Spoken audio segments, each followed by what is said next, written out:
Ganto ang ginawa kong mga ice. Ayan, tingnan nyo naman guys. Ayan o. Yan ang ginawa kong mga yelo. Yan. Para hindi na ako bumili ng mga ice tube. Ayan.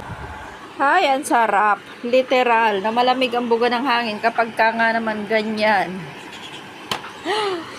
Grabe, ang sarap. Lalo na ngayong tag-init.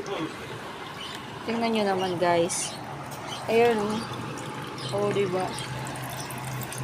Para lang maibsan yung banas na talaga namang hindi mo alam kung paano magpapwesto. Ayan, ito na ang solusyon guys.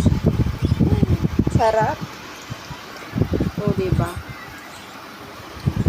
Sarap ng hangin, ang lamig. Yung banas mo na walang paglagyan. Ito na ang solusyon dyan. Lalo na sa may mga baby dyan. Ang sarap naman eh oh. Ang lamig ng buga ng hangin. Pwede mo naman siyang gawing electric fan kung hindi mo siya gagamitin as air cooler. Kasi, ayan o. Meron din naman siyang cooling effect. Ayan, kung hindi malamig, pwede siyang gawing electric fan. Ang sarap naman sa pakiramdam. Kaya naman magagamit mo talaga to. Ayan o. Lalo na sa may mga baby dyan. Kawawa ang mga baby. Pwede mo itong gamitin para pampalamig sa baby mo.